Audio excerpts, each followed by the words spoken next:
Começa agora o BTcast. Teologia é nosso esporte.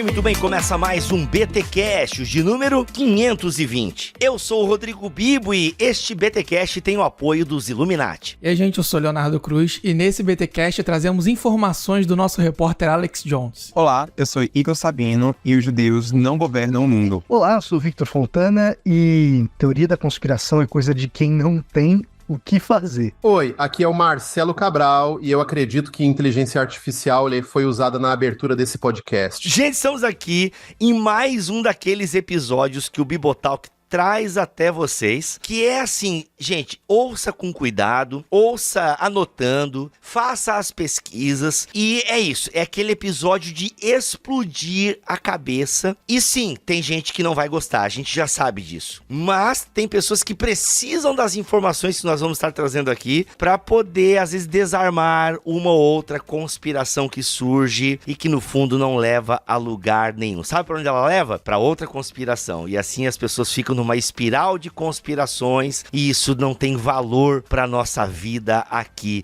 e agora. Então fica com a gente, porque Léo, Igor e Marcelo Cabral vão nos guiar aí pelos corredores do conspiracionismo e porque os evangélicos gostam tanto disso. Mas antes, os recados paroquiais.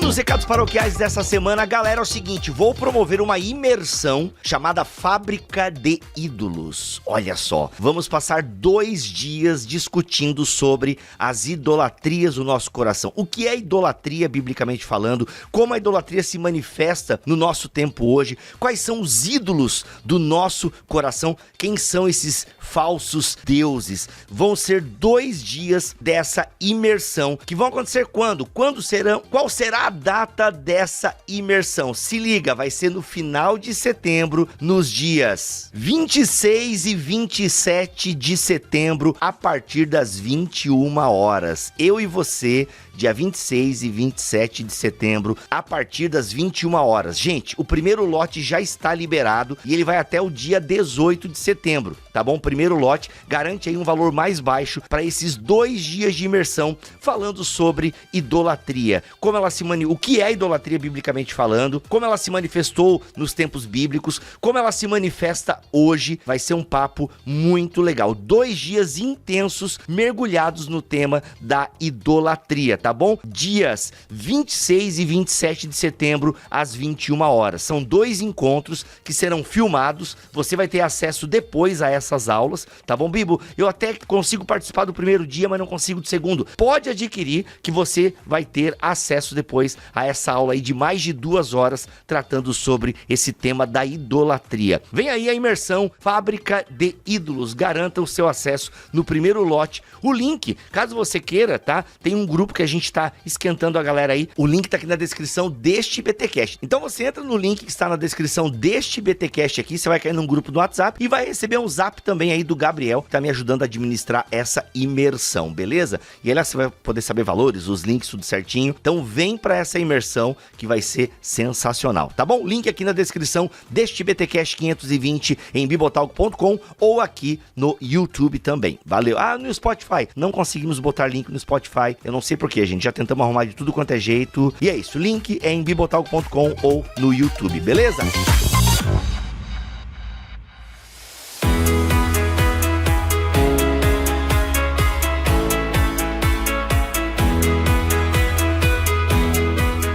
Muito bem, temos aqui a nossa mente brilhante, para alguns maquiavélica, depende do ponto de vista, de Leonardo Cruz.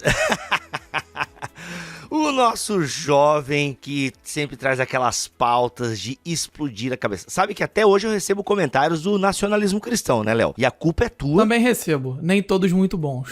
Nem todos muito bons, faz parte. Então, gente, vamos lá, Léo, guie-nos aí, esse tema nasceu no seu coração e nas suas pesquisas esse tema, e eu que sou aí um navegante comum, realmente percebo essas coisas e há tempos, né, fui criado no movimento pentecostal, então ouvi muito Josué Irion e muitas coisas, né, até ainda hoje, recentemente ouvi o Grammy, né, o Grammy teve envolvido aí em polêmicas conspiratórias ou não, né, então, não tô aqui pra dizer se é conspiração ou não, mas vacina, infertilidade de mulheres e tal aí, né? Um monte de coisa. Igor Sabino tá aqui? Se o Igor Sabino tá aqui, você já sabe, vai rolar Israel no papo. Se Igor Sabino tá aqui, vai rolar Israel no papo e é isso. Então vamos lá, primeira pergunta, Léo, pra gente começar a pensar aqui por que pessoas acreditam em conspirações? Aliás, se é que são conspirações, é porque eu amo o filme do Mel Gibson e nem tudo é conspiração. Tem verdade aí, então, por favor. Querido ouvinte, estou do seu lado, tá? Só pra você saber aí nessa gravação aí. Tá, eu acho que antes da gente partir pra definições mais filosóficas, pessoas acreditam em conspirações porque elas existem. A gente não pode negar esse fato. Boa. O que é uma conspiração? Acho que eu tenho que refazer essa pergunta aí. O que é uma conspiração? É por aí que eu ia caminhar. Conspiração é sempre quando um grupo age de forma secreta em oposição àquilo que se considera como legítimo ou normal. Então, se a gente for pegar o caso do Brasil, a Conjuração Mineira foi uma conspiração. O Igor, que estuda antissemitismo e nazismo, tem a Conferência de Wannsee, que foi uma reunião secreta dos nazistas antes do negócio explodir para uma ditadura conduzida por Hitler, para definir o que ia ser do destino dos judeus dentro da questão do expurgo no regime nazista. Enfim, tem N casos de conspiração ao longo da história. Então, toda vez que acontece algo combinado por trás ou em secreto em relação àquilo que as pessoas consideram como normal ou legítimo, a gente chama de conspiração. Começar esse papo negando que conspirações existem, a gente tá caindo no negacionismo. O que a gente pode explicar, aliás, que a gente vai explicar daqui pra frente, é que o tratamento que um historiador ou um filósofo dá às conspirações é muito diferente do tratamento que um conspiracionista dá pra elas. E isso tem muito a ver com as relações entre o que a gente conhece e está público e o que a gente não conhece e está em secreto, está arquivado. Essas são as diferenças principais. Daí também, eu acho que vale a pena dizer que teorias conspiratórias também não são novas. Elas sempre existiram em algum nível ou outro. Tem uma mudança que é mais recente em relação a como se enxerga o conspiracionismo, né? E aí tem o sufixo ismo mesmo. Se a gente for pensar em conspirações, por exemplo, os cristãos passaram por uma conspiração. A questão deles serem ateus e comerem carne de seus parentes na ceia. Tem a questão da ressurreição de Jesus, falando que os cristãos roubaram o corpo. Então são conspirações. No meu TCC, eu lidei com 2 casos de teorias conspiratórias, né? A propaganda do Marquês de Pombal contra a família Távora, porque fizeram um atentado contra o rei Dom José I. Tinha um boato de que ele tinha uma mulher dessa família nobre Távora como amante, e aí o secretário de estado dele criou um panfleto, pagou pra produzir um panfleto, denunciando toda a família e executou todo mundo em praça pública. Foi uma teoria conspiratória. E ele também pagou panfleto pra difamar os jesuítas e expulsar os jesuítas do Brasil. Enfim, podia dar N exemplos. Conspirações existem, não são novas. Relatos conspiratórios existem e não são novos também. O que vai mudar pra nós hoje, século XXI, é como eles são tratados pela pesquisa acadêmica e pelo teórico conspiracionista. Mas vamos lá, Léo, muito boa. Então existem teorias, mas existem conspirações, na verdade. Existem conspirações. Mas nem tudo, então, é de fato uma conspiração. Certo? E aí, como é que a gente difere? Eu sei que é uma pergunta que pode parecer boba, né? Mas o que seria, então, uma teoria da conspiração e o que não é uma conspiração? É quando eu me baseio em um ponto verdadeiro, mas no fundo, ali no rolê da equação, tem uma mentira, consequentemente o resultado vai ser falso? Como é que eu identifico, então, uma conspiração falsa, por assim dizer? O que seria? Eu sei que a pergunta pode parecer boba, que eu tô aqui pra isso. Pra fazer as perguntas. Esse é o papel. Esse é o papel. E sabe o que eu fico de cara, gente? Agora eu quero dar um parabéns público pra vocês aqui que gravam o BTcast e outros que já participaram, porque eu realmente tenho muitas perguntas que vêm na hora enquanto vocês estão falando e eu fico de cara que vocês sabem a resposta. Então, assim, eu quero palmas para as pessoas que gravam o BTcast. Jenny, põe aí. Porque realmente, que galera sensacional que participa aqui do nosso podcast. Porque, olha, vocês são fera mesmo, tá? E aí, Léo, Vitor, enfim, como é que a gente identifica? Ou a gente pode ir pra pergunta que eu fiz anteriormente, já que essa é a pergunta mais difícil, vamos deixar ela mais pro meio, então, né? Por que a gente acredita em conspirações? Primeiro, porque acontecem, né? E o que mais, Léo? Gente, só quero dizer o seguinte, Marcelo Cabral está sob efeitos de drogas, tá bom? Porque ele tá muito gripado. É que o pessoal que não entender é porque é imaturo. Você toma drogas, é remédio, é drogaria o nome, drogaria catarinense, a melhor farmácia aqui. Então, inclusive essa história, Bibo, de juntar palavras, ir na origem das palavras, responde um pouco dessa tua pergunta difícil que a gente vai deixar pro meio. Olha aí. Tá? Justamente dessa pergunta mais difícil. Como que a gente evita a teoria da conspiração? Um dos sinais que você tá caindo na teoria da conspiração é quando você começa a confiar demais em etimologia. Então, Franciscolin com Franciscol, drogaria com drogas, olha aí. Farmácia com feitiçaria. Você fica, não, porque a origem dessa palavra com a origem daquela outra, junta tudo e faz uma conexão. Bom sinal, é um bom indício que você tá caindo numa teoria conspiratória. Olha, e olha quem apareceu. Vocês estão ouvindo essa voz? Vitor Fontana aterrissou aqui na gravação agora e já chegou dando os pitacos dele. Vamos lá, Marcelo, você no off-topic aqui, você tinha comentado que você ia reagir. Um rápido comentário, porque às vezes a gente fica procurando um único critério de demarcação que nos daria uma certeza de quando a gente está diante de uma conspiração, por assim dizer, autêntica ou verdadeira, e de quando é uma teoria da conspiração completamente maluca, descabida, fabricada, inventada, sem nenhuma relação com a realidade, né?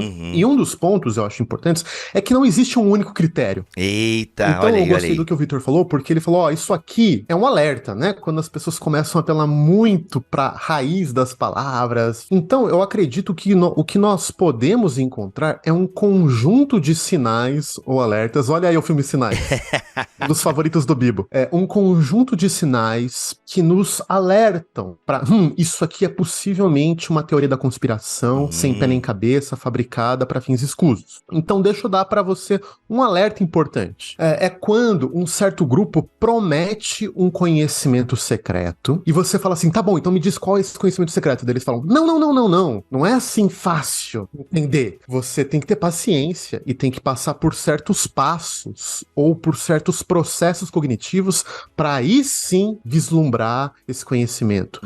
Mas fique alerta, hein? Quando você finalmente chegar na posse desse conhecimento, as pessoas não vão te entender. Elas vão achar que você tá louco. Elas vão achar que você tá negando a realidade. Mas é que elas não veem a verdade como você. Então veja, tem dois elementos aí. Primeiro, um elemento é de se sentir especial, de se sentir importante. Por incrível que pareça, nós seres humanos, a gente é muito tentado por esse tipo de coisa. Absurdamente tentados. Se sentir importante, especial. Então, quando existe uma ocasião e você vai adquirir a posse de algo e participar de um grupo, e isso vai te dar um senso de importância, de diferença, de distinção, cara, isso pode, veja, ao invés de abrir os seus olhos para a verdade, vai nublar os seus olhos para a mentira. Eita. Agora tem um outro ponto que é, só para concluir isso, que é o que eles dizem, para você adquirir essa verdade secreta, você vai ter que passar por certos passos. Isso não é automático. E esses passos, muitas vezes, são, desculpa o palavrão, mas ele é importante,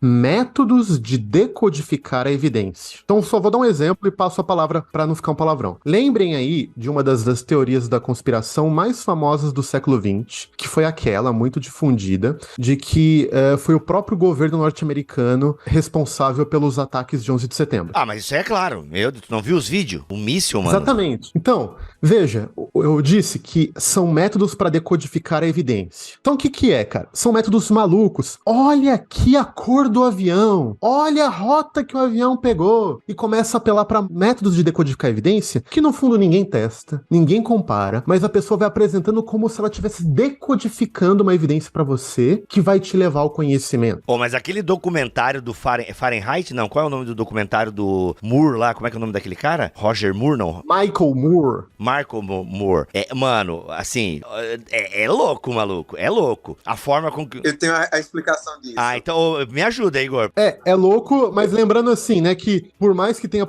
vários problemas aquele documentário, a conclusão não é que o governo americano foi o responsável. Foi que o governo americano foi negligente, etc. E isso é uma outra coisa. Isso parece que existem boas evidências. Agora, que foi o próprio governo americano que planejou e promoveu.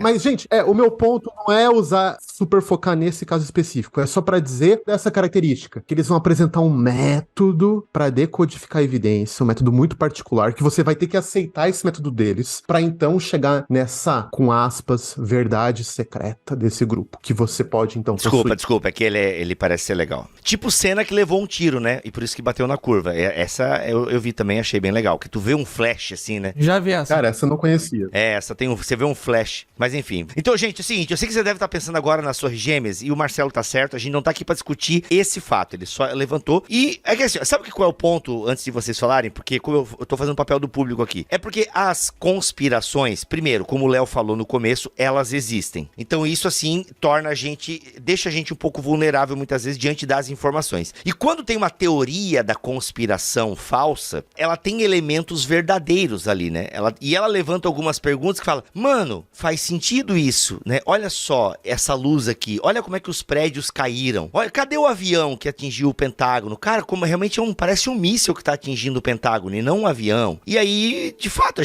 a galera que monta, né, que vai criando aquele palavrão que o Marcelo falou ali, ele vai criando uma cadeia de pensamentos e tal, e de coisas que parece fazer sentido na nossa cabeça de quem não tá vasculhando e investigando o rolê, entendeu? E aí, tipo assim, cara, porque eles não querem que você saibam a verdade. Porque é muito comum é muito comum você aceitar essa realidade que é posta aí pela mídia, mas a mídia é comprada, velho. Enfim, né?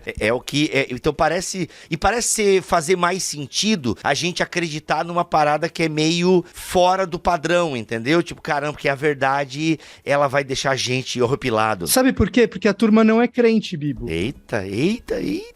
Chegou. Tá, fala mais. Não andeis ansiosos com o que vocês precisam vestir, com o que vocês precisam comer. Basta cada dia seu mal. Por que você tá ansioso assim, Bibo? Claro que não é você tava fazendo um personagem. Entendi. Né? Eu preciso fazer parte de um grupo. Ué, você faz parte de um grupo, cara. Você foi chamado pra família de Deus em Cristo e tal. Então, assim, cair em teoria da conspiração, acho que a primeira coisa que eu falaria aqui, como teólogo, é a prova que você tá muito distante do evangelho. Você pode até ter acreditado em Jesus em algum momento da sua vida. Eita. Mas o Espírito Santo já age em você só de vez em quando você quer ter uma manifestação sobrenatural, talvez, entendeu? Porque você tá nas garras da ansiedade, e você tá querendo fazer parte de um grupo, coisa que Jesus já fez você ser parte de um grupo. Você tá querendo ser importante, coisa que Jesus já te ama já, cara. Ouve a pregação lá do David Leonardo. Não, brincadeira, Dave, brincadeira, povo, mas meu ponto é muito esse. Esse negócio das torres, eu acho que ilustra um ponto importante, que é o seguinte, e do documentário do Michael Moore. O documentário do Michael Moore vai mostrar uma negligência. A teoria da conspiração não é negligência, é intencionalidade. Então, perceba como a diferença, ela é sutil. Então, eu não culpo a pessoa que cai numa teoria da conspiração desse tipo, do ponto de vista da fundação lógica, da fundamentação lógica da teoria da conspiração. Por quê? Porque é uma diferença sutil, que exige atenção para você não cair nela, tá? Agora, o que faz a gente permanecer numa teoria da conspiração, o que faz com que a gente a abrace com força, o que faz com que a gente fundamentalmente a propague, porque existe uma diferença entre a pessoa contar pra você e você achar aquilo convincente. A pessoa, poxa, na verdade não faz, mas parece fazer, cair, tudo bem, isso beleza. Existe uma diferença entre isso e a gente começar a viver por isso, tá entendendo? Você abraçar, porque quando você abraça, propaga e passa a identificar coisas como eles, e você nem sabe quem são eles, mas eles estão querendo esconder a verdade, aí você tem um afastamento do evangelho. É isso que eu tô denunciando. Não tô denunciando a pessoa acreditar em uma teoria que alguém contou. Tô denunciando a pessoa se agarrar a ela. É isso que eu tô denunciando e eu acho que aí tem uma coisa importante. Um segundo ponto é o seguinte, os teóricos de teorias da conspiração, e aí quando eu falo de teórico da teoria da conspiração, eu não tô falando do cara que criou a teoria, eu tô falando das pessoas que estudam como as teorias da conspiração acontecem, elas identificam alguns padrões para que elas ganhem força, para que elas ganhem fama. Que tem uma diferença entre ela ser crível e ela se espalhar. Tá? Então tem um livrinho que eu sempre indico quando o assunto é esse, The Routledge Handbook for Conspiracy Theories, que é o manual da Routledge, que é uma editora, para teorias da conspiração, que junta um monte de estudioso de áreas diferentes, gente da psicologia, gente da sociologia, gente de mídia, do jornalismo, estudiosos de mídia e tal, para tentar identificar por que as teorias da conspiração ganham força. E aí eles vão falar em 2 elementos que fundamentam um pouco isso. Primeiro é o storytelling. Teoria da conspiração que ganha força tem um elemento narrativo atraente. Então, a historinha tá muito conectada, tá muito certo, você consegue ligar tudo muito bem, parece um filme. Aquela trilha sonora. Cara, a chance de ser uma teoria conspiratória mentirosa é grande. O mundo real é mais complexo, ele não é um conto de fadas. O mundo real, muitas vezes, ele deixa lacunas, inclusive, que você fala assim, pô, isso aqui eu não consigo fazer muito sentido da coisa. A teoria, ela fecha muito, ela explica tudo. O storytelling, ele vai adquirir uma conotação de agora eu consegui entender tudo. Se te deu esse clique e você fala assim, putz, agora eu consegui entender tudo, é um sinal, não é necessariamente uma teoria conspiratória, mas é um sinal importante de que pode ser. Inclusive, Bibo, pode ser um sinal de que uma interpretação bíblica tá incorreta, tá? Também. Serve também para hermenêutica. Peguei uma teologia. Essa teologia explicou tudo, encaixou todos os pontos. Olha só como tá perfeito. Então deve ter algum problema ali, tá?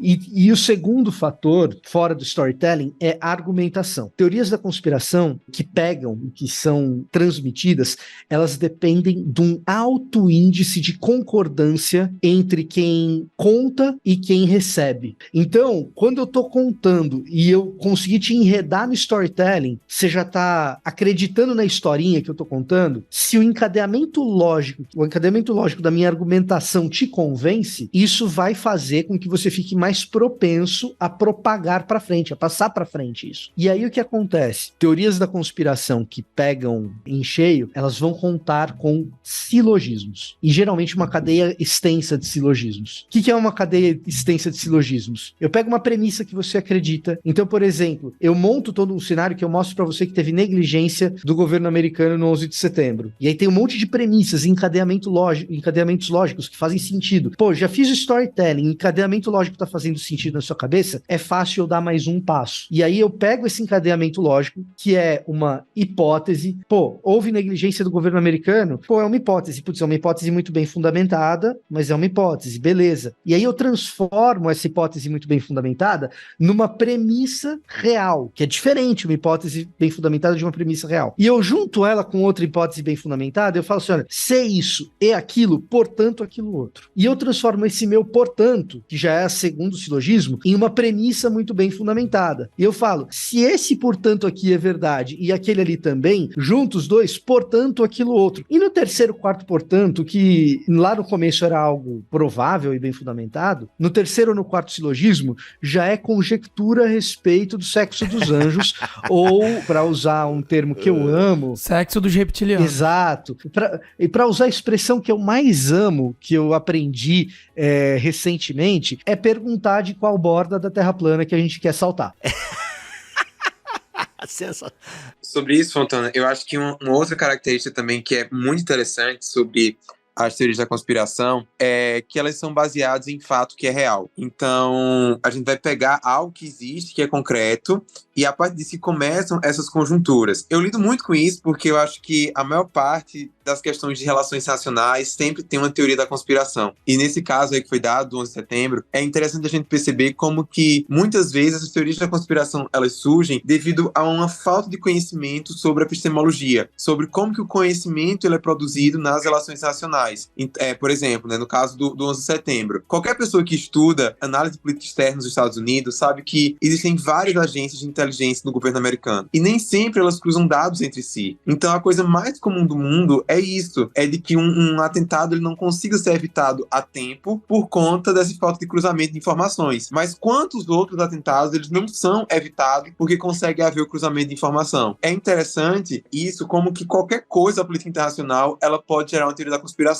Por quê? Porque existem conspirações entre países, existe diplomacia, e a gente não consegue saber tudo o que se passa. Aquilo que os países eles negociam em secreto, a gente não vai saber aquilo que é dito a portas fechadas. Então existe uma ciência, que é as relações internacionais, ciência política, que a gente vai tentando por meio dessas evidências que a gente vai tendo, submetendo a processos científicos, para ir testando o que é hipótese, o que é fato, o que é realidade, e chegar a conclusões. Um outro exemplo, né, é muito comum ter teoria da conspiração sobre espionagem. Achei interessante que eu fui no Museu da Espionagem que tem em Berlim e tem uma seção só de teoria da conspiração baseado em fatos históricos e espionagem, questão de política internacional. Mas eu acho que a mais comum que a gente tem hoje, principalmente dos evangélicos, é o danado do globalismo. A ideia de que existe uma agenda, né, eles falam Agenda 2030, sei lá como é o nome, Grande Reset. Já foi o pacto da sustentabilidade nos anos 2000. Isso, sempre eles pegam alguma coisa que está sendo discutida na ONU e eles usam como uma suposta evidência de que existe aí um plano global, uma conspiração global, para que países eles adiram a esse governo, essa nova ordem mundial, que vai apressar a vinda do anticristo. E não quero nem entrar no mérito aí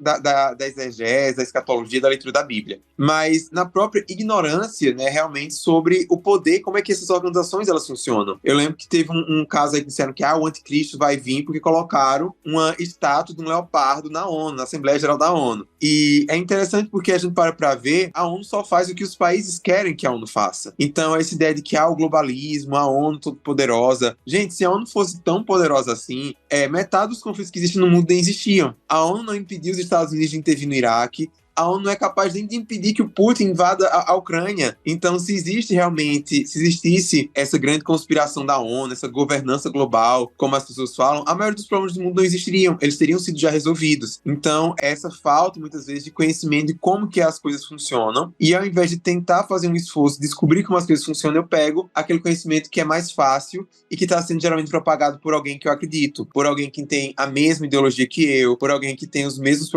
pressupostos que eu tenho. E assim, puxando o que o Igor falou da nossa falta de conhecimento, o problema não é a gente não saber as coisas. Ninguém tem obrigação de saber tudo, tá? O lance é que as conspirações, ou as teorias conspiratórias, melhor dizendo, elas são convincentes por conta de uma pretensão científica. E aí o Marcelo já deu uma palhinha sobre isso, que dentro do que os teóricos das teorias e conspirações chamam, é o conhecimento estigmatizado. Olha, nosso grupo detém esse conhecimento, esse saber, que é particular, e o mainstream, a academia, a mídia não aceita porque tem preconceito, porque nós somos rejeitados, porque eles lutam contra a verdade. Mas, ao mesmo tempo, eles dizem que é um conteúdo tão verdadeiro que basta você ler, estudar, passar pelos processos que você vai ser convencido. Então tem essa tensão. O nosso processo de conhecimento, ele garante uma verdade 100% pura e legítima. Mas, ao mesmo tempo, as pessoas que tiveram contato com esse conhecimento e rejeitaram é por algum motivo. Interesse, preconceito, etc. O Fontana trouxe algo que é intencionalidade. O que faz com que essa explicação contraditória sobre por que as conspirações elas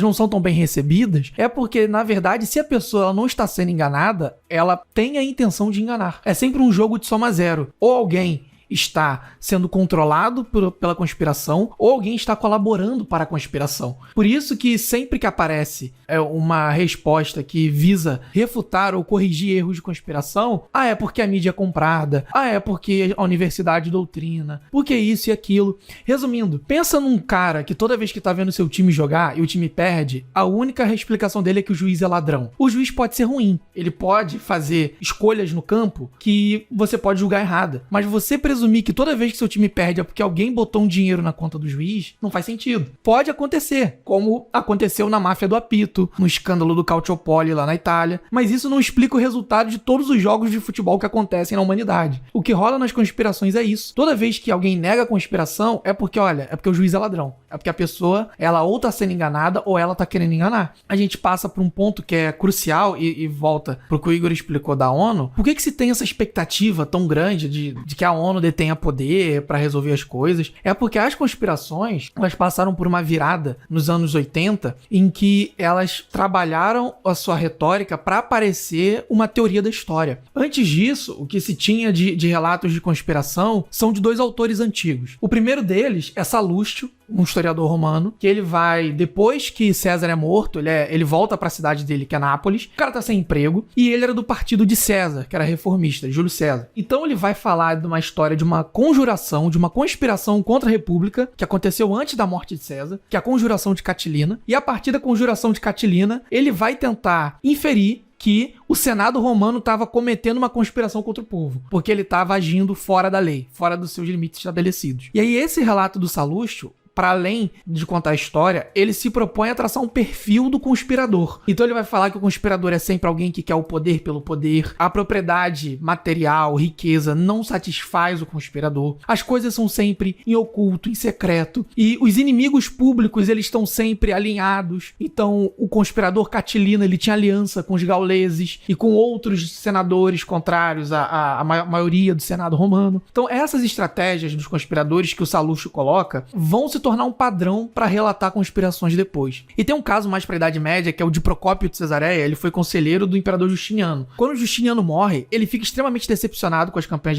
militares do Império. Então ele escreve o que ele chama de história secreta, que cria um gênero literário da história moderna que se chama Arcana Imperii, os segredos do poder, ou os segredos do rei. Então ele vem com essa retórica de, olha, eu vi, eu tava lá, ninguém te contou, então eu tô trazendo os bastidores pra você. Então ele diz que o rei era pau mandado da mulher, que o general do Justiniano era corno e não tinha vontade de peitar o cara que era rival dele no exército, enfim, tudo isso. Mas a coisa muda quando vem um americano chamado Ralph Epperson. Ele diz que estudou história na Universidade do Arizona, mas lá um amigo dele apresentou a história revisionista e ele viu que tudo que ele conhecia estava errado. Por quê? Porque nenhum historiador tinha reparado que o jeito da história se mover, o jeito do passado virar presente e depois futuro, é por meio de conspiração. Conspiração é a lei histórica, por excelência. E aí ele vai pegar vários relatos conspiratórios mais antigos, de maçons controlando tudo, Illuminati, comunista, e ele vai criar o que se chama de superconspirações. A maioria das conspirações que a gente já abordou aqui, da 11 de setembro, são conspirações localizadas, que envolvem instituições,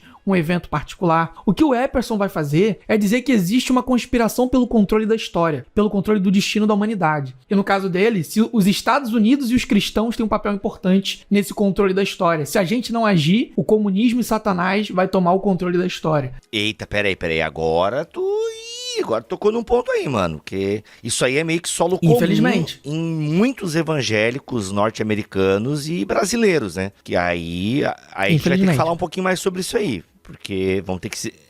Mas e não tem? Mas não parece ter, tipo, a cultura, a galera incentivando determinados comportamentos, normalizando práticas pecaminosas. Uai, mas não tinha no Império Romano também? Isso foi problema para os cristãos serem cristãos? Entendi. Sendo minoria? Não foi? Então, assim, isso leva a um outro ponto que não tem nem a ver exatamente com essa discussão, que é o quanto, às vezes, a nossa definição do que é ser cristão, ela é sustentada por garantir um modelo de sociedade, quando isso nunca foi critério. Porque o povo judeu foi exilado, os cristãos eram minoria, etc e tal. Isso é um ponto que já sai da nossa conversa.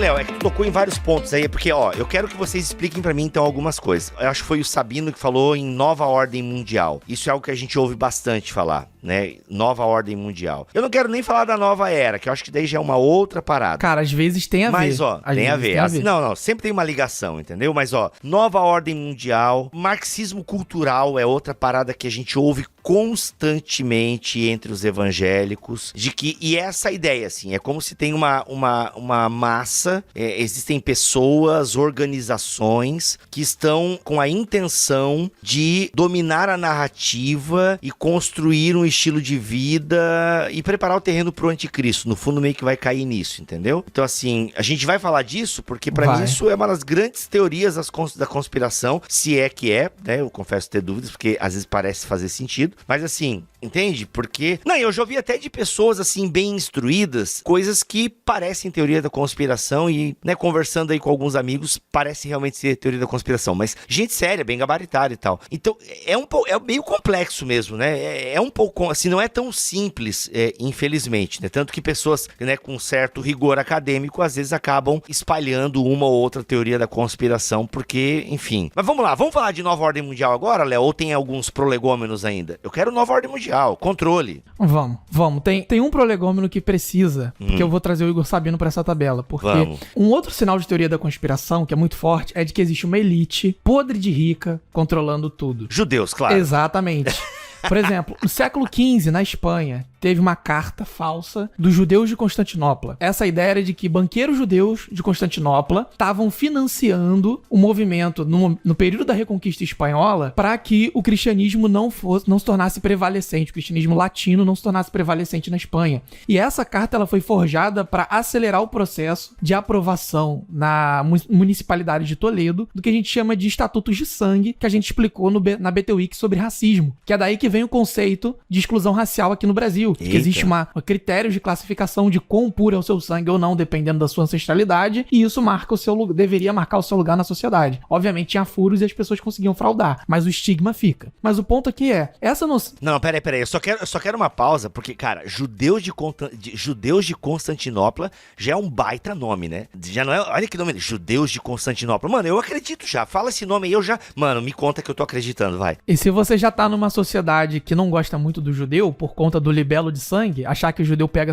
sangue de criança pra fazer sacrifício na cabala, isso é forçado. Nossa, mano. Agora, essa do judeu, assim, já falamos em vários episódios que a gente abordou o tema do antissemitismo, mas é muito comum, assim, é uma fala muito comum. Cara, isso é judeu. Pô, a galera controla Hollywood. Eu sou que gosto de cultura pop, não, essa galera controla Hollywood, essa galera não sei o quê. Eles controlam tudo, entendeu? É bem isso mesmo, mano. Não, e o interessante disso é que a gente para pra ver que o que leva às teorias da conspiração antissemita é justamente essa exclusão dos judeus, né? Primeiro, a mãe da teoria da conspiração é o antissemitismo, então começa com a acusação de que o judeu, ele matou Jesus. Então, se o povo judeu, ele é culpado pelo deicídio, né, por tentar assassinar o próprio Deus, ele é capaz de tudo. Então começa que os judeus, eles começam a ser excluídos de várias atividades comerciais, quer dizer, de trabalho na Europa, então sobrava para eles realmente comércio. Então, é quando eles começam, né, a ser os comerciantes, e aí a gente vai tendo a teoria da conspiração que os judeus, eles matam criança, porque se eles mataram Jesus, eles podem matar qualquer pessoa, inclusive as crianças. E aí depois que eles começam a trabalhar emprestando dinheiro com a usura, né, que era proibido pela Igreja Católica para os cristãos, então agora os judeus, eles vão controlar a economia, eles controlam o mundo. Então tudo que é de ruim você vai colocar nos judeus. E uma característica interessante do antissemitismo é porque o antissemitismo, ele é um tipo de racismo, mas que junto com esse racismo ele tem uma teoria da conspiração. Então o antissemita, ele não quer somente subjugar o judeu, ele quer exterminar o judeu, porque o judeu representa uma ameaça existencial para ele. E aí a gente vai ter lá em 1903, 1906, por aí, o surgimento dos chamados protocolos de Sábios de Sião, que é a ideia de que existe aí um plano dos judeus que governam o mundo e eles vão mantendo aí toda a história para alcançar esse plano. Então você vai dizer, mas os judeus, como é que isso pode acontecer se os judeus, eles foram mortos no Holocausto? Aí eles vão dizer, não, mas o Holocausto foi criado pelos judeus, por alguns judeus, eles criaram aquilo para que o Holocausto não aconteceu, né? Eles falam que o Holocausto não aconteceu, e aquilo foi criado, aquela mentira do Holocausto foi criada para que os judeus pudessem criar o Estado de Israel e supostamente expulsar os palestinos. Então, eles vão criando, essa teoria da conspiração, ela vai sendo adaptada a cada geração. Uma outra teoria da conspiração havia alguns judeus que eram comunistas. Então, o Hitler, ele dizia, os judeus, eles estão alinhados ao marxismo, ao bolchevismo, então você tem que criticar, você tem que combater, exterminar os judeus por causa disso. E a gente vê essas teorias da conspiração voltando com cada vez mais força. Então, a ideia de que o judeu, ele é globalista, a ideia de que o judeu, ele está por trás da Covid-19, para criar a vacina, para poder vacinar todo mundo. A ideia, o marxismo cultural que você citou, alguns autores dessas ideias, o que ficou conhecido como marxismo cultural, eram judeus. Então, olha aí, o judeu está por trás disso. Tem muito judeu em Hollywood, então olha só, os judeus, eles também controlam a mídia. Só que isso é algo que é muito irracional, porque a gente para ver. Existem quantos bilhões de pessoas no mundo hoje? Quase 7 bilhões. Existe o quê? 15 milhões de judeus. Como é que uma parcela tão pequena consegue controlar o mundo inteiro, influenciar, tem essa influência sobre o governo, sobre tudo, quando a gente vê os casos de antissemitismo aumentando cada vez mais, quando a gente vê uma campanha a nível mundial para querer deslegitimar o Estado de Israel? Então, não bate com a realidade, mas tem esse apelo. E o que é que acontece? Você tem hoje um vocabulário que ele é antissemita, sem que você necessariamente faça menção direta aos judeus. Então, desde que Israel foi criado e desde que o Soros começou a dar dinheiro aí às causas progressistas, ninguém mais é antissemita. Por quê? Porque as pessoas pegam esses mesmos estereótipos que são aplicados aos judeus, e aí você vai, ao invés de culpar todos os judeus, você vai personificar ou na pessoa do Soros. Isso não significa que ele não pode ser criticado, mas você pode criticar ele manipulações específicas, ao invés de querer colocar a culpa de todos os problemas no Soros. Ou então Israel, né? Israel é um país como outro qualquer, você também pode criticar como você critica outros países, mas quando você começa a dizer, por exemplo, que Israel mata criancinha palestina pra usar o sangue pra fazer remédio,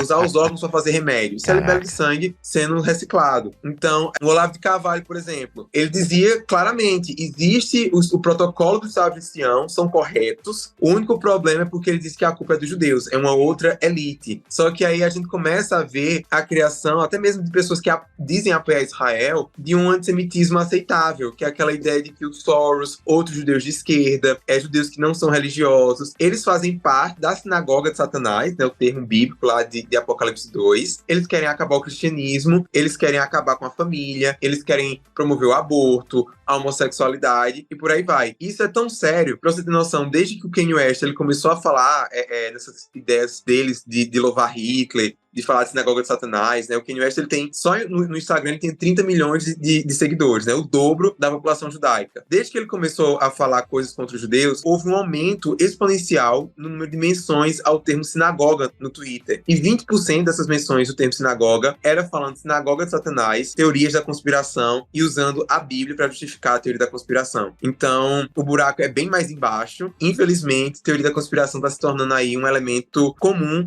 ao evangelicalismo no mundo todo. Uma das coisas que corrobora um pouco o ponto do Igor é esse estereótipo que se faz do judeu bilionário e de que quase todos os bilionários do mundo seriam judeus. E aí o que acontece? Você tem os judeus controlando o mundo inteiro, sendo essa classe elitizada, né? Uma das coisas interessantes para você ver é o seguinte, uma das pesquisas mais feitas no Google a respeito do Jeff Bezos, do Elon Musk e do Steve Jobs Steve Jobs é judeu? Elon Musk é judeu? Jeff Bezos é judeu? O Mark Zuckerberg é. Por quê? Porque existem bilionários judeus. George Soros é um deles, o Mark Zuckerberg é outro, mas se você começa a olhar para todos os bilionários que existem, você vai ver que existem sim alguns judeus, existem outros tantos de outras tantas etnias, e é razoável afirmar que bilionários usam o poder que o muito dinheiro lhes dá para fazer lobby, para lhes favorecer politicamente, para estabelecer determinados tipos de aliança e se beneficiarem disso, controlarem grandes decisões a respeito de grandes pautas globais. Isso é razoável afirmar isso. Agora, a teoria da conspiração, de novo, ela reside pro além do razoável. Eu pego essas coisas que são razoáveis a afirmar e eu monto conexões entre elas. E eu faço tudo ficar muito bem conectadinho, apertadinho, de jeito que tudo faz sentido. Olha, ninguém percebeu, só eu que sou o brilhante aqui. Era tudo os judeus de Hollywood, ou era tudo os judeus da ONU, ou era tudo os judeus bilionários. E nem sempre o centro da parada vai ser judeu. Muitas vezes vai, um número assustador de vezes vai, mas nem sempre será. Mas o ponto é esse, existem judeus bilionários? Existem, é uma proporção grande em relação à população média da etnia, é uma proporção grande, comparando com outras etnias, sim, é uma proporção grande. Bilionários, eles usam do poder que os bilhões de dólares lhes dão para se beneficiar? Usam. Eles fazem coisas por baixo do pano que a gente não sabe para se beneficiar e às vezes a gente acaba descobrindo? Sim. Agora, a teoria, ela exige essas conexões que são conexões falsas e que muitas vezes usam dos nossos próprios preconceitos para adquirir o quê? Aderência. Precisamente aquele preconceito, aquela coisa que a gente já está preconcebida, a gente acaba comprando a teoria. Por quê? Porque a teoria apela para essas noções preconcebidas que a gente tem. Basicamente isso. O que eu costumo dizer é o seguinte, cara, na máfia italiana não tinha nenhum judeu, tá? Era tudo mafioso, era tudo italiano. E eles estavam fazendo o quê? Exatamente isso, tentando controlar a Itália. Controlando a Itália, de fato. Na Yakuza não tem nenhum judeu, tá? No PCC também não. No PCC, até onde eu sei, não tem judeu, né? E eles estão controlando o Brasil aí. E no Complexo de Israel? Pois é, mas nem no Complexo de Israel tem né? Tem gente que quer ser judeu. É outro problema. Foi só o trocadilho. Puxando o gancho do Fontana, tem um lance também que é em relação a como se trata a conspiração dentro de uma história acadêmica e dos teóricos conspiracionistas. Porque o que o Fontana falou, cara, qualquer estudo detido na história da economia, você vai perceber que pessoas com muita grana, muitos recursos, fizeram seus lobbies. Da Grécia, da Roma Antiga, do Império Persa até ontem. Mas o lance é que, primeiro, falar da circulação da grana só só me explica o networking, só me explica logística. Não explica ideias, não explica relacionamentos, não explica conceitos. Então, você precisa assumir a ideia que, por exemplo, vamos pensar aqui da gente no Bibotalk. Nós temos relações aqui que foram surgindo organicamente em relação aos conteúdos que a gente estuda, ou igreja, ou eventos, enfim. E viramos amigos do Bibo e estamos gravando aqui, porque ele confia no nosso conteúdo. Ok, é uma coisa razoável. O que o conspirador faria é dizer que, olha, tá todo mundo ali porque o Bibo tem contrato com a editora e todo mundo quer caçar um livro pra publicar. Isso é o que o conspirador faria. De fato, tem gente que tá no Bibotalk que conseguiu publicar por conta da plataforma aqui do podcast. Mas isso não implica necessariamente que esse ato me dá a dimensão de que na cabeça da pessoa que conseguiu publicar pela participação do Bibotalk, ela fez tudo em conspiração com o Bibo pra convencer uma editora a publicar e ganhar um torrão de dinheiro. Não é assim que funciona. Entendeu? Nem explica no que as pessoas do Bibotalk acreditam. E o segundo ponto é que o conspirador vai fazer é pegar, quando surge essa evidência do que estava em secreto, ele usa essa evidência normalmente para negligenciar a historiografia que já foi construída. O que o historiador acadêmico faz é colocar em relação como que essa evidência que estava em secreto se relaciona com tudo que a gente já sabe. E aí, muitas das vezes, essa evidência que está em secreto, ela não explica muito. Vou dar um exemplo. Surgiu um livro recentemente falando que teve espião comunista no Brasil na época da ditadura militar. Muita gente pega isso, desse caso dos espiões tchecos, para dizer, tá vendo? Teve ameaça comunista. Só que quando você olha isso em comparação da historiografia dos anos 60 e do período da ditadura militar, o máximo que essa fonte dos espiões tchecos comprova é que o Brasil foi alvo da Guerra Fria. Porque todo lugar tinha espião comunista, caramba. Entendeu? Esse é o problema. Não é a fonte em si ser revelada, mas essa fonte que traz esse dado de que, olha, factualmente teve espião comunista no Brasil, sozinha, ela não me explica tudo. Ela precisa ser colocada ao lado das outras fontes e dos trabalhos que já existem, para eu poder comparar. Conspiracionista, como o Epperson faz, ele diz, as minhas fontes são rejeitadas, ninguém ouve a literatura que eu tô trazendo, então eu vou jogar aqui no seu colo. E o livro dele da Nova Ordem Mundial, às vezes tem um capítulo de 10 páginas, 8 é compilação de citação atrás de citação. Aqui, ó, tá na sua cara, Nova Ordem Mundial existe. Mas um historiador acadêmico não faz isso, ele pega a citação, explica contexto, relaciona com biografia da pessoa que fez, que é a autora da citação, pega essa pessoa que é autora, coloca, vai montando um cenário. Não é assim que funciona. Então isso acaba criando esse convencimento de, olha, tem realmente uma fonte aqui, as pessoas às vezes não costumam falar muito dela, mas por que não se costuma falar? Porque ela estava oculta? Ou porque viram que ela não é tão relevante assim? É isso que precisa ser levado em conta também. Gente, é o seguinte, vamos lá. Agora eu tô cansado agora de teoria, Léo. Desculpa aí, eu tô cansado de teoria. Eu quero agora assim, aquela popa. Eu quero agora assim, tipo, mano, é isso que os evangélicos... Porque é o seguinte, o mundo evangélico tem a questão da Bíblia Sagrada, que é um livro milenar e é um livro que depende de interpretação. Então, a Bíblia, ela exige muito. A verdade é essa. A Bíblia exige muito dos seus leitores. E exige interpretação, exige calma, exige investigação. Então, por isso que a gente tem... Agora eu quero voltar bem pro mundo evangélico agora mesmo. Vamos lá. Por isso que no mundo evangélico, a gente acredita facilmente numa nova ordem mundial. Para nós, falar de uma nova ordem mundial casa muito com a nossa teologia de um anticristo, né? Porque a gente, numa leitura rasa da Bíblia, o anticristo vai dominar geral. Então, faz sentido para nós uma nova ordem mundial, faz sentido para nossa escatologia isso. Nós defendemos princípios da família, do casamento, da família tradicional, e aí a gente percebe que há movimentos contrários, e principalmente ligado aí ao marxismo, né? Porque declaradamente você tem marxistas falando que o objetivo é acabar com a família. Então você tem declarações claras sobre isso. Então, mano, tá aí, ó, tá na sua cara e isso é verdade. Então, pra nós faz sentido. Então tem uma questão hermenêutica, que foi um ponto que o Vitor tocou lá atrás, né? Um problema hermenêutico. Como é que é isso? O que são essas, sabe, esse conspiracionismo entre os evangélicos? Eu acho que a primeira pergunta que eu fiz é a resposta meio que eu dei na pergunta, né? Ou seja, nós acreditamos em teorias da conspiração porque elas fazem link com muita coisa que tá na Bíblia e que numa primeira leitura, cara, é isso, é uma nova ordem mundial. E até numa segunda leitura, Bibo. Mas, ô Vitor, você que domina tudo do grego aqui entre nós, qual que é a palavra em grego, koine, né? Para Apocalipse ou Revelação? Apocalipse. Apocalipse, né? Então, Revelação, Apocalipse. existe um caráter apocalíptico profundamente na narrativa bíblica, não só no livro de Apocalipse, mas e veja que sutil é isso. Aquilo que o Victor disse lá no começo, às vezes a transição de algo genuíno para algo conspiratório inventado é sutil, né? Então, quanto a Bíblia nos afirma que por trás do visível há forças invisíveis, quanto ela nos afirma que por trás dos poderes constituídos existem outros poderes, e às vezes até dá essa ideia que aquilo que a gente vê são não mais do que fantoches nas mãos dos verdadeiros poderes e potestades das forças espirituais, né? Quanto dá a entender que as coisas mais significativas não são as visíveis, mas as invisíveis. O próprio livro de Apocalipse, né, que faz uma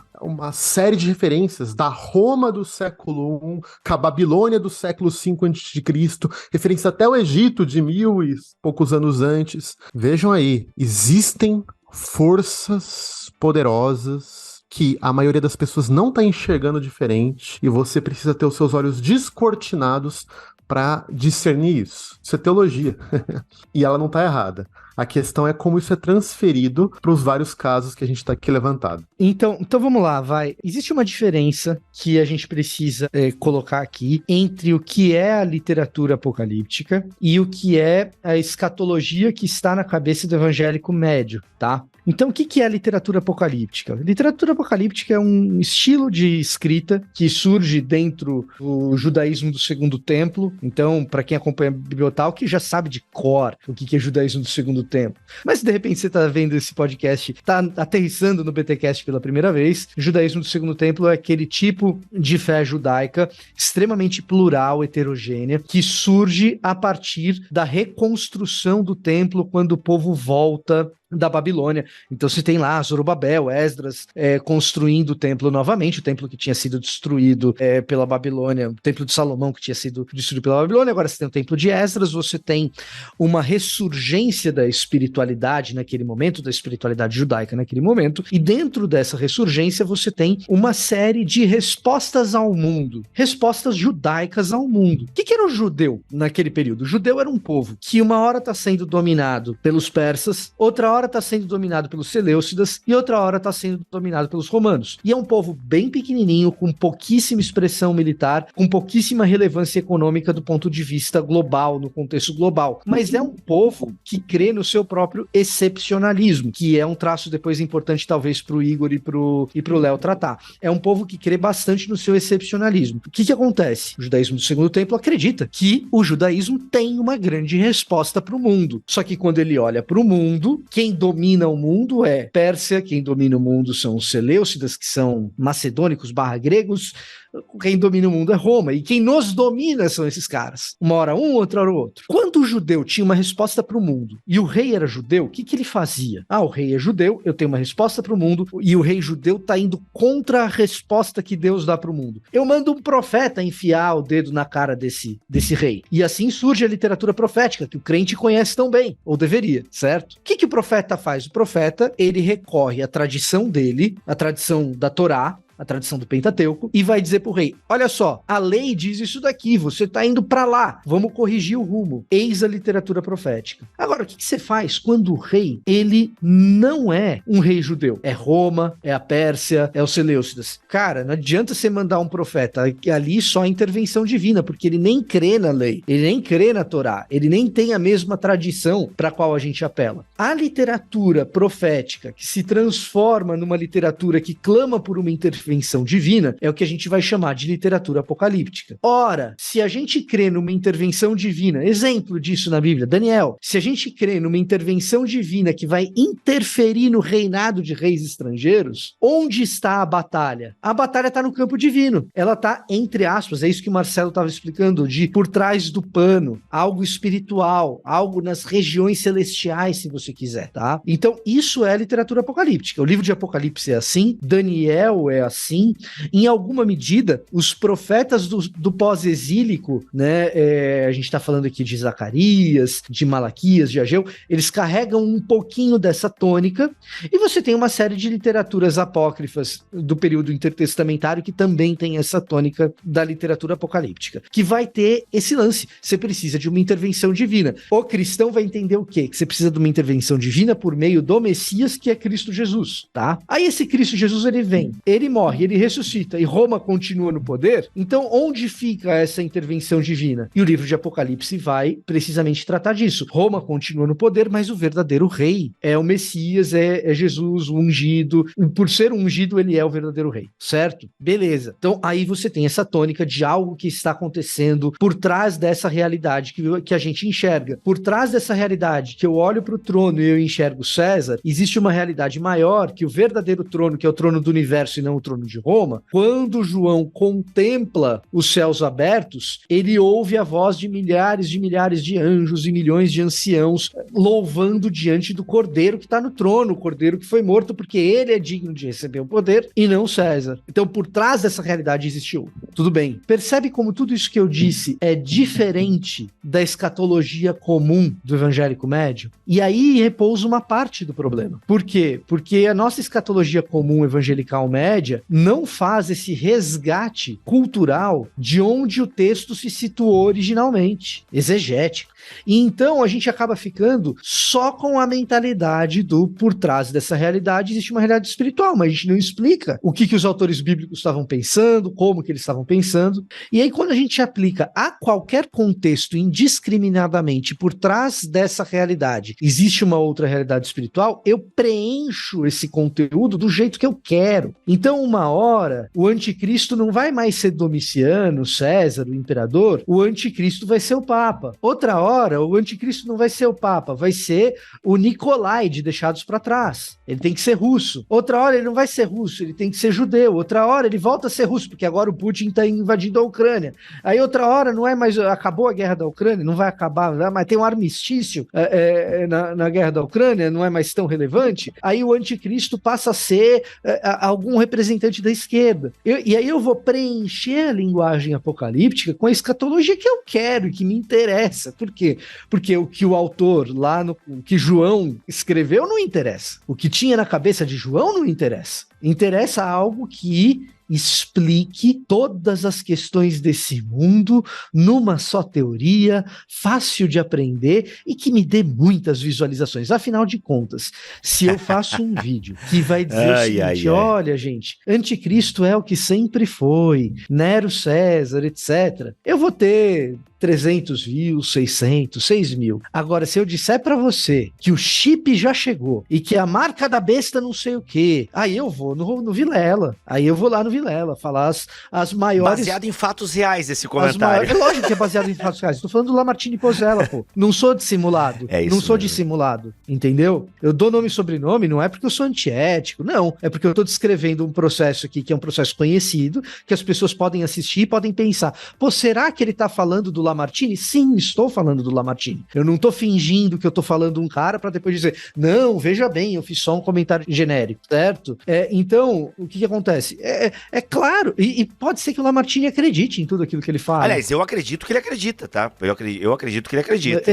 Eu até acho que sim. Mas não existe ali um esforço exegético de pensar no que João estava pensando. E o sensacionalismo embutido nesse tipo de escatologia, seja do Lamartine, seja do Tim LaHaye, e seja de outros caras que navegam no sensacionalismo escatológico, ele tem esse quê conspiratório de explicar tudo. Ele explica a pandemia, ele explica a invasão na Ucrânia, ele explica o presidente que a gente tem, e aí que virou outro, que não sei mais o que. Ele tem essa pretensão de explicação de todas as coisas, de solução última, que é típico de teorias conspiratórias. E aí tem uma outra característica, só para terminar, Bibo, que é importante a gente traçar nesse tipo de discurso que é tipicamente evangélico, que é a partir do momento que essa teoria explica mal algo que eu disse que ela explicava bem, eu simplesmente mudo o discurso. Então, todas as bobagens que essa turma falou a respeito da pandemia, eles foram trocando o discurso ali o tempo todo. E eles vão trocando desapologeticamente, sem a menor vergonha de trocar. E a gente não cobra o falso profeta como a Bíblia diz que a gente deveria cobrar. Então, assim, voltando no ponto, o que a literatura apocalíptica nos ensina? A literatura apocalíptica nos ensina o seguinte: quando nós olhamos para os grandes problemas do mundo, quando nós olhamos para os tronos desse mundo, seja lá quem a gente veja,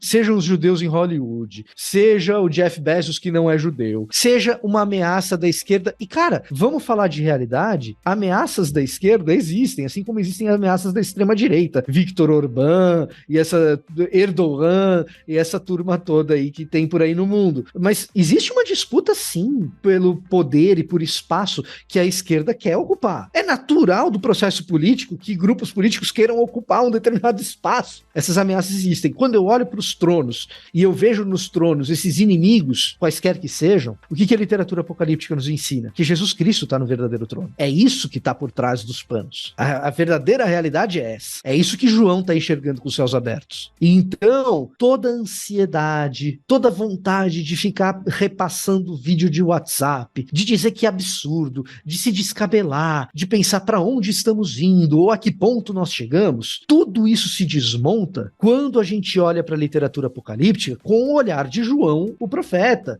de João, o visionário, de João da ilha de Patmos, João do Apocalipse. O que João do Apocalipse está dizendo? Sim, existem milhares de ameaças. Quem que está no trono? O Cordeiro. Então, na verdade, a literatura apocalíptica nos deveria conduzir ao processo inverso do conspiracionismo, que é o quê? Calma.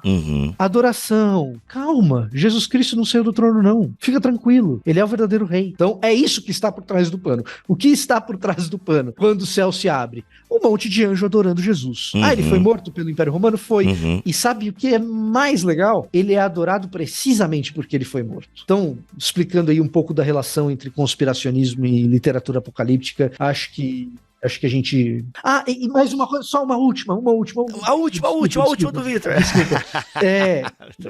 Desculpa, a última coisinha que é importante nesse lance da literatura apocalíptica. O que o livro de Apocalipse começa fazendo? Ele começa alertando as igrejas da Ásia a não serem seduzidas pela ideia de que o verdadeiro rei é César. Ou seja, existe uma sedução ali também. A gente precisa ter olhos abertos para não cair na sedução de achar que existem outros reis nesse mundo que não sejam Jesus Cristo. Jesus Cristo é o verdadeiro rei. E ele está no seu trono. Não importa o que digam, não importa o que falem, não importa o tamanho do império. O Império Romano era mais opressor do que o marxismo cultural, se é que ele existe, tá, gente? Fique tranquilo. Ainda assim, João enxergava Cristo no trono e não César.